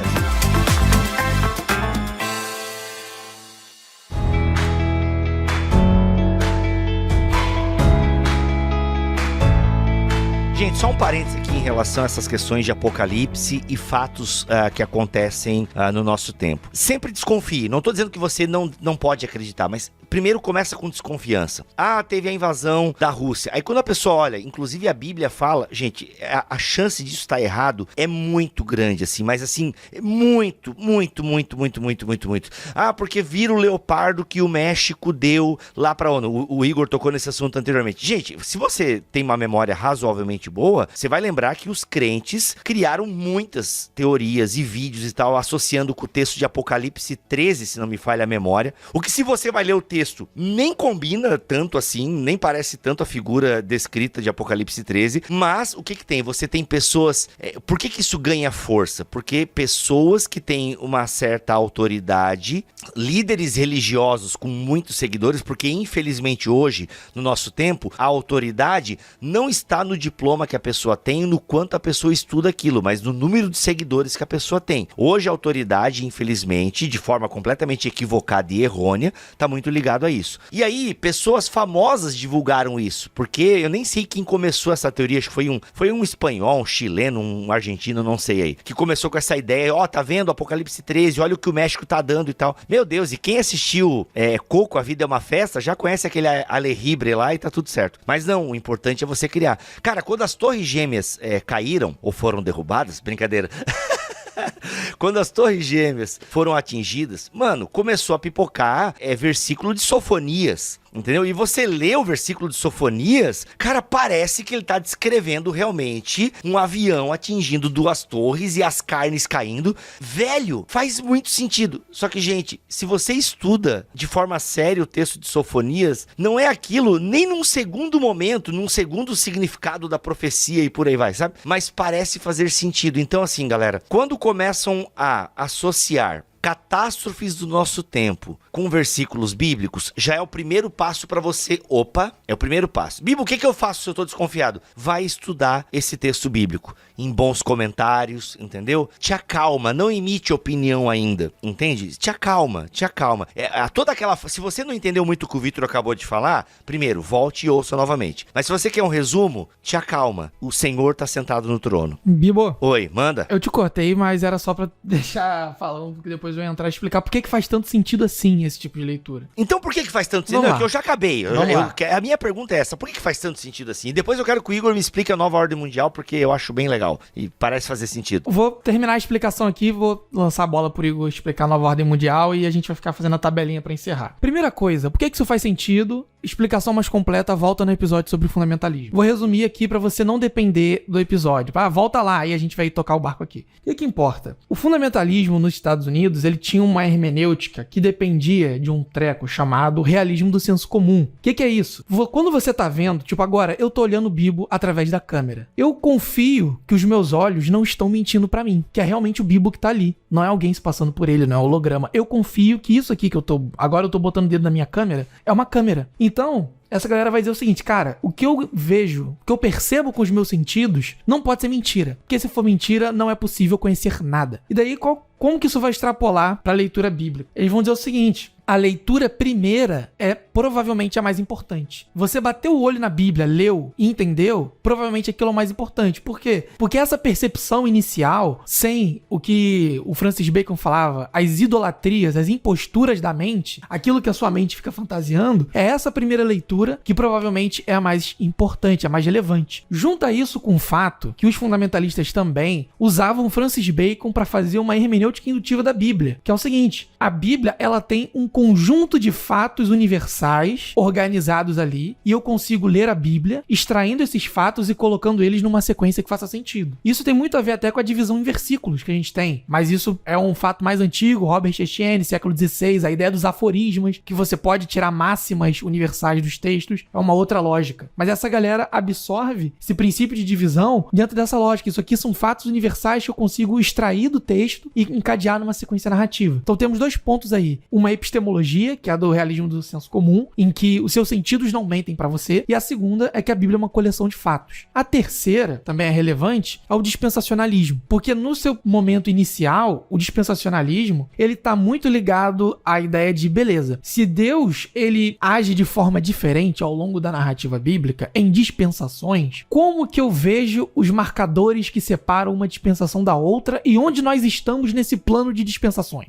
E aí, para encontrar esse espaço de onde nós estamos, eu uso as referências da minha cultura para ver como a Bíblia está indicando, antecipando, apontando o momento em que a nossa dispensação está. Seja ela, inclusive, o tal parênteses entre a queda do Templo de Jerusalém e o momento em que Deus vai restaurar todas as coisas, vai ter arrebatamento secreto, enfim. O problema aqui não é o dispensacionalismo em si, tá, galera? Mas é esse tipo, historicismo dispensacionalista, como chamam. Eu olhar para a história que eu tô vivendo, a história da cultura, e aplicar a teologia dispensacionalista para ler a história do mundo. Então vou ficar vendo que quando o Alexandre invadiu o pai do Alexandre, Filipe, invadiu a Macedônia, o texto de Isaías não sei o que antecipou isso. E aí depois, quando a China caiu lá na Idade Média com não sei o que da prata que vinha da Espanha, isso aí foi antecipado por Sofonias. E ficar fazendo essas pontes. Por que isso faz sentido? E aí a gente volta lá na primeira coisa que eu falei, que é o senso comum. Eu só consigo olhar para esse treco que tá na minha frente e chamar de câmera porque eu carrego comigo um conjunto conjunto de coisas que eu aprendi, que foram construídas sobre audiovisual e que me dão a entender que isso aqui é uma câmera. Se eu pegar essa câmera e der na mão da filha do Vitor, da Lara, ela vai provavelmente tacar em algum lugar e brincar de boneca com a câmera, porque pra ela é outra coisa. Ela ainda não aprendeu o que é uma câmera. Ela não sabe se portar diante de uma câmera. Então, os nossos sentidos não mentem pra gente, não porque as coisas em si, elas trazem sempre verdades inatas absolutas, mas porque a gente compartilha uma rede de significado que quando a gente olha, quando eu olho pra uma câmera e o Bibo olha pra uma outra câmera, a gente diz, são câmeras. Mas pra uma pessoa, uma criança que nunca viu isso na vida,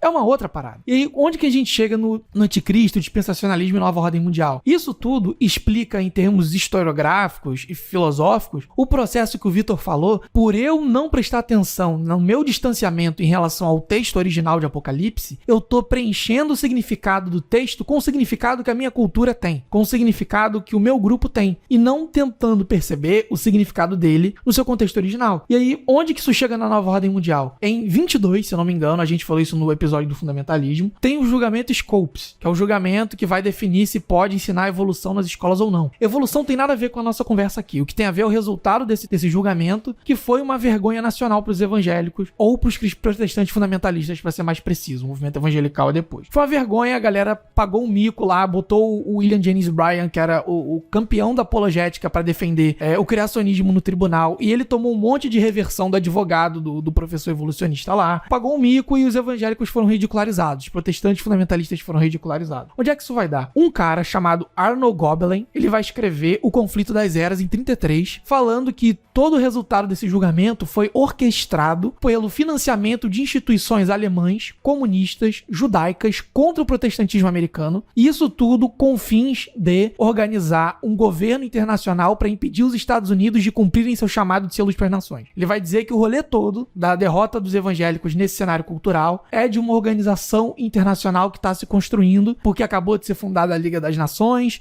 o cenário da Segunda Guerra está se montando, então está tudo se encaminhando para um conflito mundial em que os Estados Unidos serão prejudicados na sua vocação de ser luz para o mundo, e os evangélicos já estavam ali sofrendo essas mazelas. É esse tipo de narrativa que vai construir o que a gente entende hoje pela conspiração da nova ordem mundial. E aí eu vou pedir pro Igor explicar o que é a nova ordem mundial dentro das relações internacionais, e depois eu vou voltar para explicar como a gente chegou nessa conspiração. Então, Léo, nova ordem mundial, ele é um termo que ele é muito usado nas relações internacionais para a gente descrever quando está havendo uma mudança nos polos de poder. O que é que isso significa? Por exemplo, durante muito tempo a gente tinha uma ordem internacional que ela era multipolar. Esse era o contexto da Primeira e da Segunda Guerra Mundial. A gente tinha Inglaterra, Estados Unidos, né, que os Estados Unidos foi destruído na Segunda Guerra, mas tinha a Alemanha, tinha Itália, tinha França, tinha vários países. E quando havia um desequilíbrio nessa balança de poder, a gente teve guerra. Depois, durante a Guerra Fria, a gente teve uma nova ordem mundial, que foi o quê? Estados Unidos e União Soviética, era uma ordem mundial bipolar. Depois da Guerra Fria, a gente teve uma nova ordem mundial que foi baseada somente nos Estados Unidos como único polo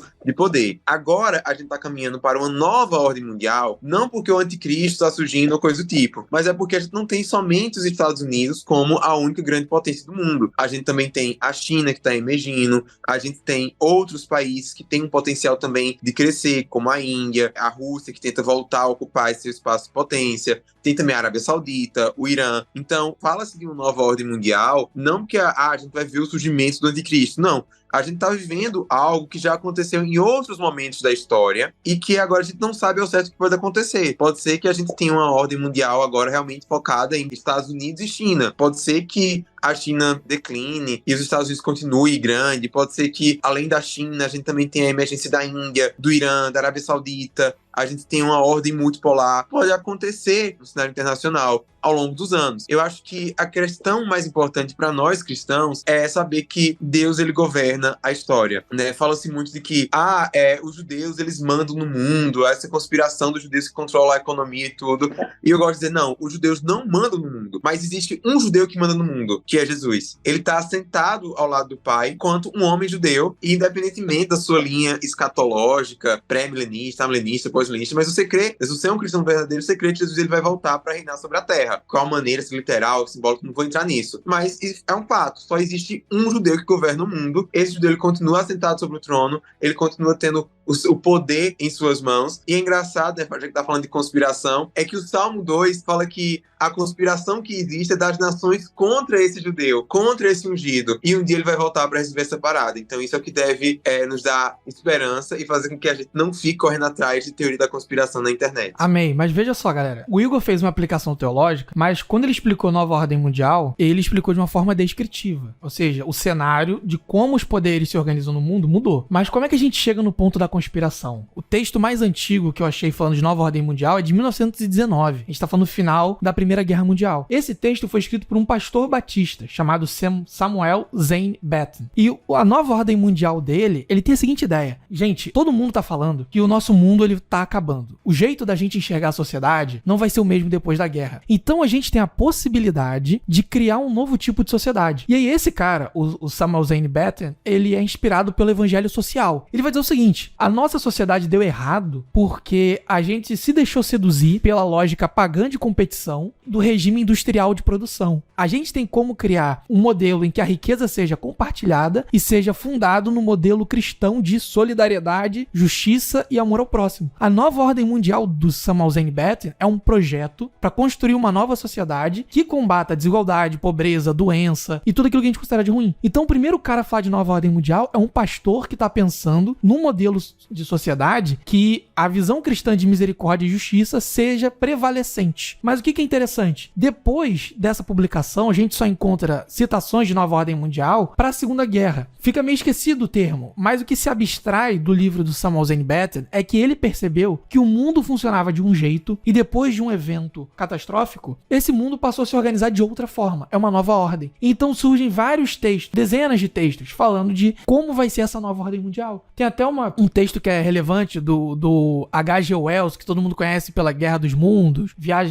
Homem Invisível, enfim, em que ele fala que, olha, a nova ordem mundial ela vai ser comandada pelo cérebro mundial. É a razão que vai controlar tudo. As instituições científicas vão determinar a nossa moral, pra onde a gente vai, porque a religião não deu conta, a moralidade não deu conta, tem que ser a ciência. Então são projetos e tentativas de descrever essa nova ordem, que depois da Guerra Fria o mundo não foi mais o mesmo. Tudo muda quando chega exatamente o livro Os Deixados pra Trás, lá nos anos 90, porque ele é publicado no contexto do fim da Guerra Fria, ele é publicado também numa situação em que os Estados Unidos perderam o seu arqui-inimigo no cenário mundial, que era a União Soviética, e tinha esse frenesi de, caramba, se a União Soviética acabou, pra onde que a política internacional vai agora? O livro que eu citei do Ralph Epperson, A Nova Ordem Mundial, ele também é publicado nesse sentido. Ele diz, a Nova Ordem Mundial vai surgir em 89 ou em 99, quando virar o milênio. Porque a União Soviética acabou, mas não de verdade. Ela acabou porque não favorecia os interesses da conspiração mundial controlada pelos Illuminati, judeus e comunistas. Então é esse tipo de coisa que está permeando no submundo ali das publicações conspiratórias. E quando chega o livro Deixados para Trás, por mais que ele não seja um livro de hermenêutica, ele apresenta citações dos profetas aliada à noção de um governo internacional, de opressão dos cristãos, de destruição da família, que ressoa com toda a narrativa conspiratória de nova ordem mundial que o Ralph Epperson tá falando, que o Arnold Gobelin falou lá nos anos 30. Então, quando acontece essa publicação dos Deixados para Trás, ao lado da expansão do movimento de batalha espiritual, em que vão começar a dizer Roma é a sede do anticristo, porque tá lá sobre 7 montes, e a União Europeia representa a prostituta da Babilônia por conta das estrelas, e da menção a Maria, e o Vaticano é da onde vai ser o falso profeta e tudo isso. Quando tem essa junção das duas coisas, da visão conspiratória de nova ordem mundial dos anos 90, mais a batalha espiritual, é que chega em como a gente hoje vê os evangélicos falando de nova ordem mundial. Ou um governo internacional, por uma instituição que pode ser a ONU, provavelmente vai começar por ela ou por qualquer outra no futuro, e essa instituição internacional vai comandar tudo por uma ditadura do anticristo. Então tem nada a ver com o projeto original, que era uma criação de uma sociedade cristã, e nada a ver em como a coisa chega nas relações internacionais, que é uma descrição do cenário político mundial. E aí a gente pode falar para encerrar, eu acho, porque a gente já falou bastante tempo aqui, que a ideologia dessa nova ordem mundial é o marxismo cultural, né? Isso, Léo, a gente já ficou um episódio grande aqui, mas a gente não pode encerrar esse programa sem definir o que é marxismo cultural, como as pessoas, eu acho que vocês estudaram também, para reproduzir o que as pessoas entendem, né? As pessoas que falam sobre o marxismo cultural, o que elas dizem que é, porque eu ouço com uma certa frequência em discussões políticas esse termo, enfim, é muito confuso. Então, o que é, o que não é, se existe, se não existe, se existe, é um perigo real para os cristãos? Por favor, me ajudem a entender aí o famigerado marxismo cultural. Então, a visão conspiratória, né, que a gente tem do marxismo cultural seria de que a esquerda, ela tem um plano aí para dominar o mundo por meio da cultura. Então, seria aquela ideia de que a luta armada, isso aí é uma coisa que ficou para trás, então eles vão tentando ocupar espaços nos lugares de influência, então nas universidades, na mídia, no cinema, nas artes, na televisão. Então, a partir de pessoas supostamente bem intencionadas que vão chegando nesses lugares, é que eles vão colocando aí o seu plano de governar o mundo, querer controlar realmente a sociedade aos poucos. Aquela ideia que usa muito a expressão de que é como o sapo, que ele tá na panela quente, à medida em que a água vai sendo fervida, o sapo ele vai morrer sem se perceber. Então as pessoas falam que é isso que o marxismo cultural tá fazendo, e quando a gente perceber já vai ser tarde demais. Inclusive essa analogia do sapo já é furada, já começa por aí, né? Mas tudo bem, Pois vai é. lá. Tem ligação também com o politicamente correto, né? Eu lembro que o Fontana tem um vídeo falando do politicamente correto. Enfim, quais são os problemas aí? Primeiro que os próprios marxistas reconhecem, o marxismo mudou, mas não foi com a Guerra Fria. Foi em 1920, quando Stalin ele chega na União Soviética. Quem fala isso é o Terry Eagleton, um marxista famoso. E qual que é o lance aqui? Existe uma confusão entre os estudos culturais dentro do marxismo e o que se chama de marxismo cultural. Às vezes chamaram os estudos culturais marxistas de marxismo cultural, mas marxismo cultural virou a pecha dessa teoria conspiratória que ela surge do departamento de propaganda americano sob o governo Reagan para falar que as universidades estavam tomadas pelo politicamente correto, que estava controlando as críticas à revolução, críticas àquilo que está destruindo os valores da nação, enfim. Vocês já estão ligados em mais ou menos como isso funciona. Mas a grande questão aqui é, pro pensamento marxiano, que é como se chama o que Marx e Engels escreveram, a cultura ela é geralmente um reflexo da economia. A cultura não determina nada. A cultura ela é um desenvolvimento do que rola na economia, ela reflete. Então a gente poderia dizer que a cultura ela é determinada. Para a estrutura marxista, isso é a economia, é a infraestrutura, e tem a superestrutura, que é o conjunto de valores, normas jurídicas, enfim, tudo aquilo que é subjetivo é condicionado, determinado por aquilo que acontece na economia. E o próprio Marx não trabalhou muito isso. Depois do Marx, tem dois caras, o Lukács e o famigerado Gramsci, que vão tentar abordar a cultura dentro do marxismo, mas de forma mais autônoma. O que acontece é que o Gramsci e o Lukács, eles não vão produzir um modelo de pensamento que é uma consequência do pensamento do Marx, ou seja, não é algo que, logicamente, o que o Marx e o Engels falaram teria como resultado. Eles usam Marx como base para produzir uma outra parada. Por isso que se chama de pensamento marxista e não marxiano, e os marxismos são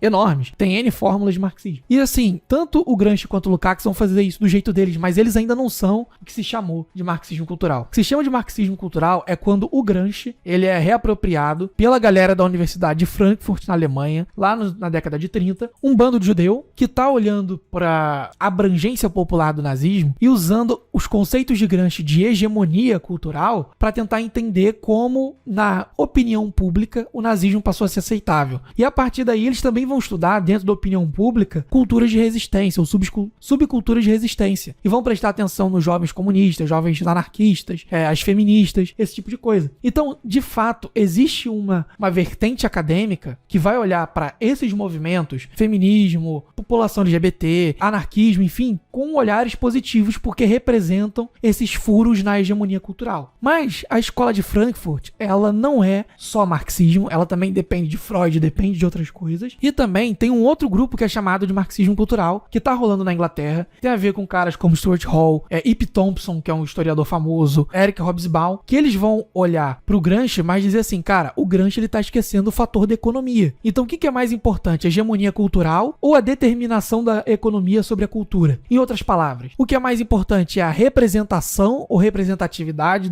das culturas ou a questão de classe? E o que o marxismo cultural não explica são as tretas internas dentro do marxismo. Porque isso importa, gente. Porque como a gente sabe que o marxismo cultural é uma conspiração? Porque ele vai dizer que todas essas tretas na história como um todo e dentro do marxismo, elas são falsas, pra parecer que tem dissenso ali dentro, mas no fim das contas todo mundo concorda e tá secretamente trabalhando em conjunto. E pra quem vive a academia, o mínimo, sabe que não é assim que funciona. O pau quebra dentro da sala de aula discutindo. Então, dentro desses dois grupos que se chamam de marxismo cultural, que dizem que é a mesma coisa, cara, não é. Tem um grupo que tá, a escola de Frankfurt, vou fazer um resumo bem tosco aqui, ela tá muito ligada ao que às vezes a gente ouve falar como política identitária. Mas a galera da Inglaterra tá dizendo, cara, essa política identitária tá esquecendo que não importa se você é negro, se você é mulher, se você é gay, a questão de classe é mais importante. Então isso é uma treta dentro do marxismo que não tá resolvida. E a galera fala como se todo mundo fingisse que tava discordando e no fim das contas fazem jantares, concordam com tudo e estão arramando secretamente. E eu acho que tem um fator importante aí também, é que assim, eu acho que todo mundo que fala sobre marxismo cultural como uma grande conspiração da esquerda para, vamos dizer assim, em linguagem bem gramsciana mesmo,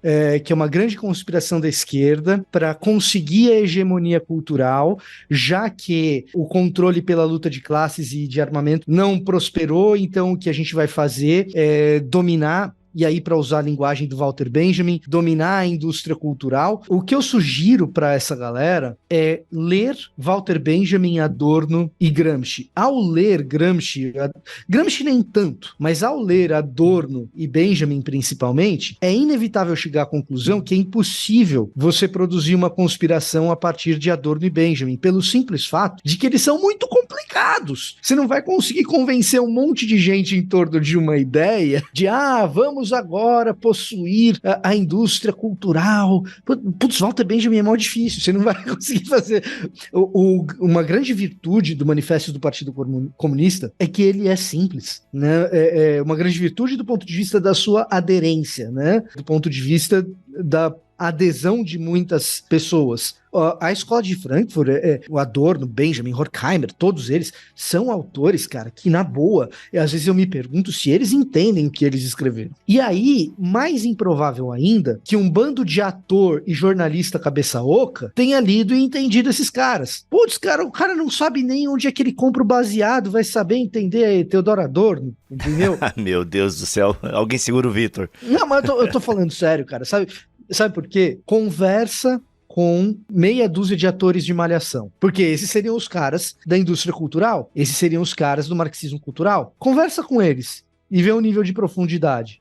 E você vai ver que, assim, a probabilidade desses caras estarem mancomunados, né? Ou, vou fazer melhor, um dia, se você tiver a oportunidade, você compra ingresso para um show de pista VIP de qualquer artista internacional no Rio de Janeiro. Você compra um show de pista VIP para qualquer artista internacional no Rio de Janeiro. E eu tô falando disso porque eu trabalhei na tal da indústria cultural, trabalhei na Universal Music há alguns anos, falando de experiência própria, de conhecer essas pessoas, inclusive. E aí, em vez de você assistir o show, você vai pra grade que separa a pista normal da pista VIP. E você fica ali, naquela grade que separa a pista normal da pista VIP. Em algum momento, os globais vão começar a aparecer ali. Porque o que os globais fazem? Eles compram a pista normal, mas porque eles são globais, eles chegam ali nos seguranças, nos organizadores do show, pedem pra chamar quem tá organizando. Na época, o Vitor tá lá participando da organização, né? Pede lá pra chamar, porque eu sou global, então eu tenho que entrar lá na pista VIP. Então,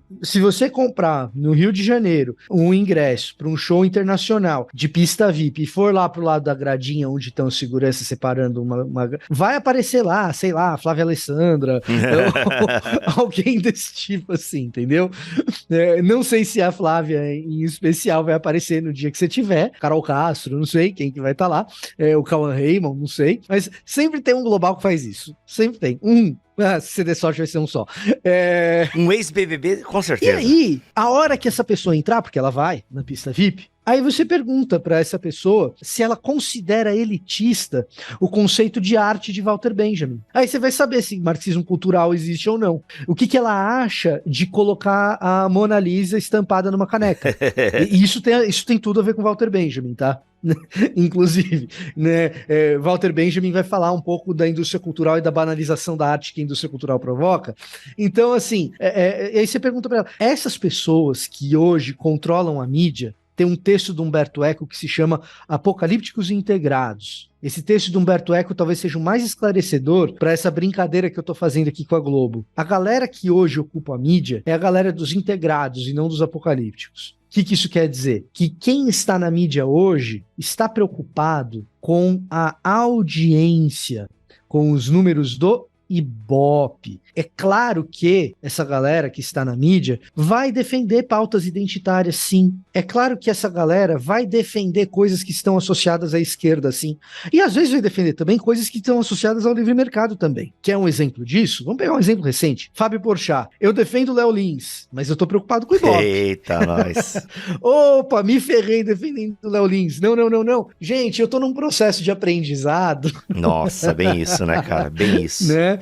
Então, o que acontece? Esse exemplo do Porchat é um exemplo contumaz e evidente do que o Humberto Eco vai tratar no texto dele, Apocalípticos e Integrados, no qual ele situa os teóricos da comunicação marxistas, e em especial aqueles que vêm de um background de Gramsciano e da Escola de Frankfurt, como os apocalípticos, como os que dizem que a mídia precisa ser tomada, ela tem que ser um instrumento evolucionário, etc, ou que a mídia produz alienação e tudo mais. Então, esses são os apocalípticos. E quem de fato está na mídia, que são os integrados, que às vezes eles até acham que tem alguma lógica essa coisa da esquerda, mas eles não estão muito preocupados com isso, que isso é um papo muito complicado e tal. O que eu estou preocupado aqui é em produzir comunicação que seja eficiente. Então, para deixar muito claro o que eu estou querendo dizer, a família Marinho, tá? A família Marinho, que detém um poder gigantesco no Brasil e é dona de inúmeros meios de produção, não é do mínimo interesse da família Marinho que haja uma revolução proletária no Brasil, porque a família Marinho detém os meios de produção. Então, a Globo, ela quer do marxismo distância. A Folha de São Paulo, o Estado de São Paulo, o UOL, todos eles são simpáticos a essas causas identitárias da nova esquerda. Todos são. Porque os jornalistas que trabalham lá, os atores que trabalham lá, todos eles se interessam por essas pautas em alguma medida ou outra, por um interesse escuso ou por um interesse genuíno. Tem gente que tá lá porque realmente vê a dor da comunidade LGBT e se compadece. Ou o cara é da comunidade LGBT e tá lutando por aquilo, etc. E os outros que querem só o Ibope. Então, isso existe, de fato. Mas a família Frias, a família Mesquita, a família Marinho, as pessoas que controlam os mecanismos de mídia em Hollywood, a eles interessa do marxismo é manter distância, porque revolução para eles é prejuízo. Então essa história de uma grande conspiração marxista, ela encontra pouquíssima adesão no chão da realidade. E quando você conversa com essas pessoas, o que elas querem é mais seguidor no Instagram e poder entrar no camarote da Florence Welch. E isso eu vi com esses olhos. Nos camarotes não, no camarim, desculpa. Porque eles querem entrar no camarim da Florence Welch. E isso eu vi com esses olhos que a terra há de comer. Ou não, né? Na Arena Multiuso, lá no Rio de Janeiro. Então, enfim. Desculpa pela longa explicação. Mas por quê? Um dia eu conto da minha amizade com a Taylor Swift e o quanto isso está distante do marxismo. Taylor Swift não está interessada em propagar o marxismo por aí. Taylor Swift apenas está interessada nos dólares que as suas madeixas louras produzem. Muito bom. Agora, por que a gente fala tanto, então? Tem uma razão teológica e tem uma razão histórica. Vamos pra teológica, que é mais fácil da galera entender. Ninguém aqui nessa mesa, se não ficou claro, agora precisa ficar claro. Ninguém aqui nessa mesa é marxista. Nem marxiano. Nem marxiano. E nem marciano pra você que gosta de teorias conspiratórias alienígenas. Nem reptiliano.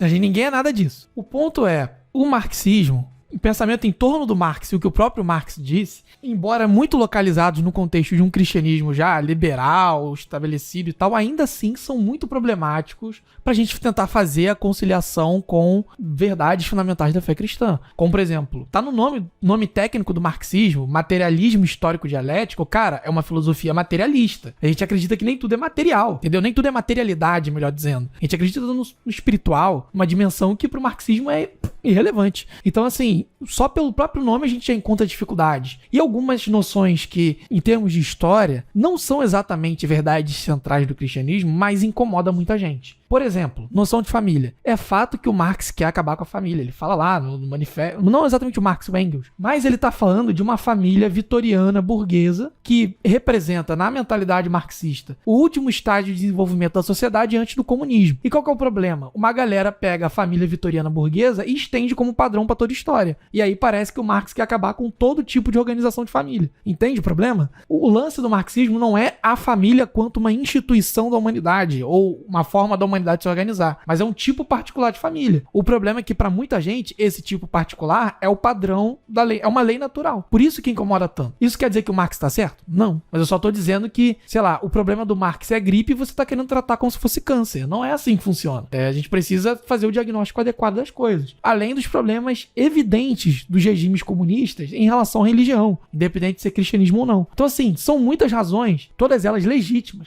e acho que a gente concorda com a maioria delas, do porquê o marxismo ele é problemático nessa relação com o cristianismo. Mas isso não justifica a gente tomar esse problema e instituir uma narrativa de medo em que, se a gente não tomar cuidado, os marxistas vão dominar o mundo e o cristianismo vai acabar. E aí vira um problema que não é o problema que o marxismo oferece. A gente está aumentando o tamanho da situação. É um problema grave. Na visão cristã que todos nós temos aqui na mesa, como uma gripe, se não tratada, pode levar à morte. Mas não é um câncer, entendeu? Não é uma coisa desse nível. E obviamente eu tô colocando aqui câncer pensando nessa dimensão conspiratória, tá? Porque eu não tô querendo dizer que os problemas que o marxismo ofereça talvez não sejam graves. Pra mim, particularmente, numa conciliação com a fé cristã. Eu imagino que pra vocês também seja. Pra outras pessoas não vai ser tão grave assim, mas pra gente aqui é grave. Mas não é do nível que a conspiração coloca. Eu gosto de ressaltar sempre quando o assunto é esse, Léo, o materialismo histórico, que é o que a gente geralmente fala, ele é problemático por causa do materialismo e a gente esquece do problema do dialético, né? Então, assim, eu tenho a impressão que ninguém aqui é materialista e ninguém aqui é hegeliano também. Então, a gente tem um problema, uma visão de mundo marxista também, porque a epistemologia sobre a qual os marxianos e aí até mais os marxianos do que os marxistas, mas a epistemologia sobre a qual os marxianos constroem a sua visão de mundo, como a gente chega até a realidade, ela é uma epistemologia para nós complicada. Isso não tem só a ver com o cristianismo, não. O hegelianismo é algo que encontra problemas na filosofia contemporânea, independentemente do cristianismo. A filosofia do século XX, ela é suficientemente crítica de Marx para a gente não precisar ter que ficar se defendendo do tipo, porque eu sou marxista ou não sou e tal. Ninguém aqui acha que o mundo se resume a tese, antítese e síntese, tá? Ninguém do BTcast acha isso. E a gente tem um Bibotal, e eu tô mencionando isso em especial, tá? Porque o nosso BTcast, especificamente sobre liberalismo teológico, explica o porquê a epistemologia hegeliana é perigosa para nós do ponto de vista cristão também. Eu não vou entrar aqui nisso hoje, mas eu recomendo voltar lá no nosso podcast sobre liberalismo teológico, que ali a gente explica um pouco melhor do porquê que essa visão dialética de mundo é uma visão que não bate com o tipo de leitura sistemática que a gente faz da teologia aqui no Bibotalk. Então, batendo no Hegel, isso deveria ser suficiente para qualquer ouvinte do Bibotalk dizer, esses caras não são nem liberais nem marxistas. Tá? Eu vou deixar muito claro. Se fosse podcast de mesa, essa era uma hora boa para botar um corte, botar no meu canal, já deixar pronto para mandar pros outros. Boa. Muito bom. Gente, palavras finais. Vamos lá, Igor Sabino, sua consideração final sobre esse episódio e com a causa que você milita e também, enfim, bora. Então, acho que a gente precisa estar atento aí, cada vez mais, né? O antissemitismo, ele tem crescido e ele se manifesta de maneiras muito sutis, principalmente essas teorias da conspiração. É muito comum que a gente reproduza teorias da conspiração que tem um fundo antissemita sem a gente se dar conta disso, porque a gente acha que ser antissemita é somente ser nazista, dizer que Israel tem que ser destruído, coisa do tipo, e é bem mais complicado. Então, eu acho que isso requer também um pouco de humildade nossa, para caso a gente esteja repetindo algum tipo de preconceito como esse sem se dar conta e alguém chegar e corrigir. Essa pessoa não está dizendo isso que quer que a gente seja preso ou coisa do tipo, não, muito pelo contrário. Então eu acho que requer um pouco de humildade nossa e buscar a autoeducação em primeiro lugar para evitar cair várias teorias da conspiração, que é o que não falta aí na internet. Muito bem, Léo, sua palavra final, você, dono dessa pauta, enfim, a gente poderia falar muito mais coisas, né, Léo, eu imagino, mas pra gente fechar agora aqui a cerejinha do bolo. Vou deixar aqui um texto que me mobilizou para quando eu comecei a estudar a conspiração, que tá lá em Isaías capítulo 8, versículos 12 e 13. Qual o contexto rapidinho? Isaías acabou de fazer um monte de profecia falando que Israel vai ser invadido, vão pegar o despojo de Israel depressa, a terra vai ficar desolada, e a galera tá falando assim com Isaías, não, mas esse Isaías deve estar vendido pro reino da Síria, não é possível. Ou então, ô Isaías, e se a gente não mandar alguém pra fazer um acordo secreto, não dá pra gente evitar essa invasão? E aí Deus diz assim pra Isaías, não chame de conspiração tudo que esse povo chama de conspiração. Não temam aquilo que eles temem, nem se apavore. Ao Senhor dos Exércitos é que vocês devem considerar santo, é Ele quem devem temer, é Ele que deve ter pavor. Por que Deus fala isso para Isaías? Porque tem dois jeitos de lidar com quem espera ver tudo como conspiração. No caso de Isaías, a galera achando que ele estava sendo comprado pelos outros gênios ao redor de Israel. E todas elas passam pela santidade de Deus. E santidade aqui não como sinônimo de moralidade, Deus não ter erro, Deus não ter pecado, no sentido de transcendência. Deus ser separado, santo, da nossa dimensão aqui, natural e tudo mais. Porque Deus ele não tá nessa ordem da criação, ele tá acima da criação, a gente tem calma. Como o Vitor falou, a gente teme a Deus. Porque apesar das nações invadirem Israel, apesar do Brasil enfrentar crise econômica ou não, é Deus que está no trono. Isaías viu Deus no trono. Então, a gente fica calmo. Mas por que a gente tem que ter pavor? Porque se Deus está no controle de todas as coisas, e eu acho que dá pra resolver a ordem da história, eu tô me colocando no lugar de Deus. E aí, irmão, quem se coloca no lugar de Deus vai ter que lidar com ele depois. Se você acredita em conspiração, você acha que o mundo funciona como conspiração, você tá presumindo que a sua mente tem a capacidade de entender como o mundo funciona por inteiro. E só Deus tem essa capacidade. Então a gente precisa ter pavor e responsabilidade no que a gente acredita, porque a gente vai prestar conta com Deus um dia. Muito bom. Vitor, você tem uma palavra final ou gastou o cartucho naquela fala anterior? Não, gastei não.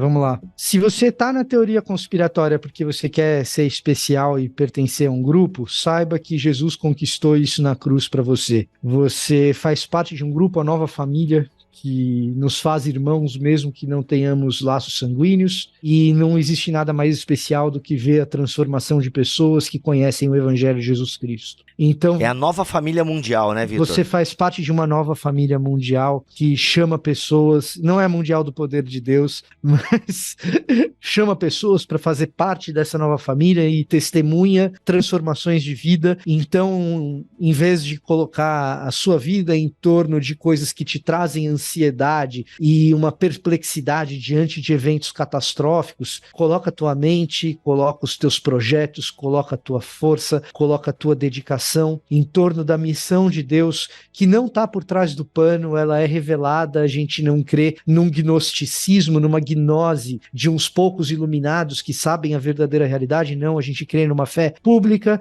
que foi feita pública desde o princípio da sua fundação, que nos é explicada e clarificada por meio do ensino apostólico. Você foi chamado para uma missão de evangelização, uma missão de dizer que Cristo reina, uma missão de dizer que Cristo salva. Saia do WhatsApp, vá para a vida real, pratique o amor, encontre a Cristo na esquina quando você dá de comer àquele pequenino, quando você dá de beber àquele pequenino que tem fome e sede, como Jesus diz, ali você encontra o próprio Jesus.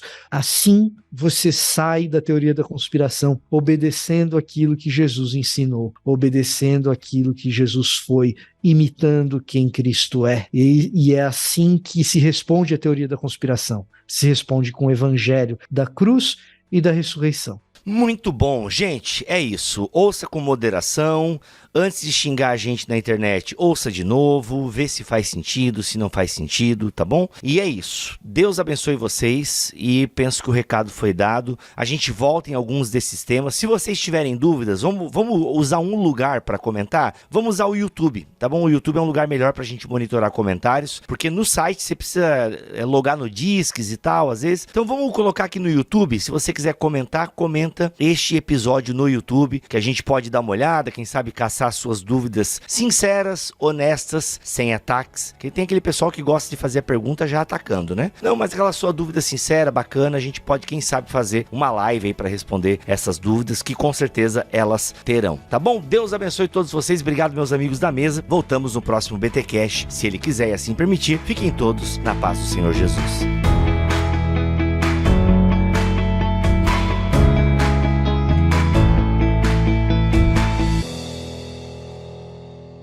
Este podcast foi editado por Bibotal.